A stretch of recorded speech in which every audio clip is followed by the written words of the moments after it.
The most confusing mistake in English grammar: using I or me. Do you think you're good at English? No matter how proficient you are, I'm sure you continue to come across new words, grammar references, or usages which, though appear technically right, are big-time bloopers. And for those who are still getting a grip of the language, what can I say? Welcome to the club. So one of the most commonly made mistakes in English is the confusing confusion between using I or me.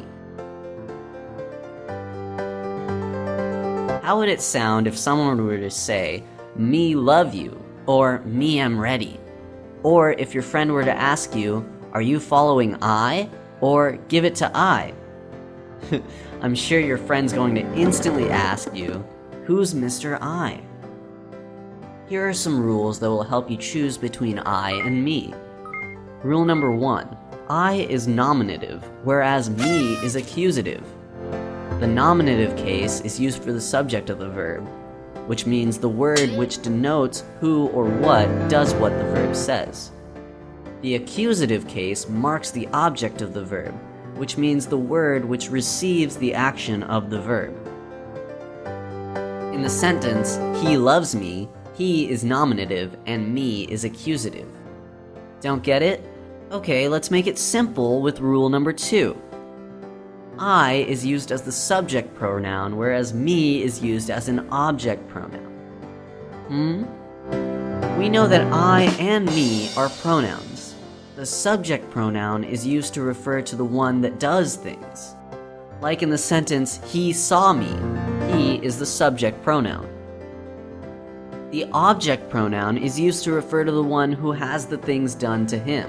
Now in the same sentence, "He saw me," me is the object pronoun.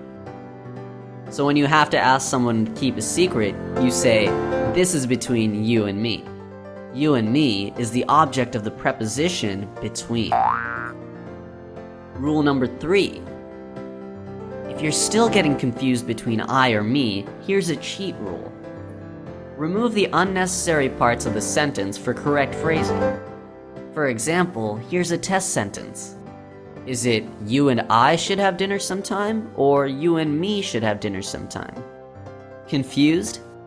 Now, use a cheat rule and remove a part of this sentence, "you and," as this part is temporarily not required. Now, read the sentence. I should have dinner sometime, or me should have dinner sometime.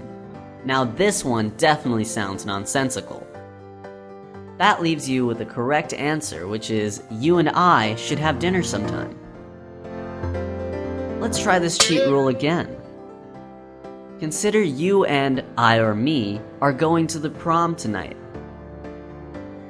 Apply the cheat rule of using I or me in the sentence all by itself. We have "I am going to the prom tonight" versus "me am going to the prom tonight." Now we know that I definitely works for this sentence. So the correct usage would be, "You and I are going to the prom tonight."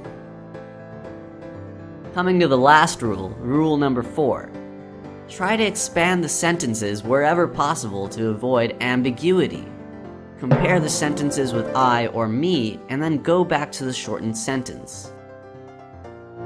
Look at this sentence. Is it "Mom likes ice cream more than me," or "Mom likes ice cream more than I"? Not sure? Write down the complete sentence by expanding it. It has to be either "Mom likes ice cream more than me like ice cream," or "Mom likes ice cream more than I like ice cream." Isn't the answer obvious?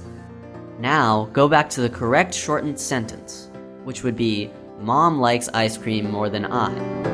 Simple, right? Now, let's keep these secret rules for using I or me between you and me.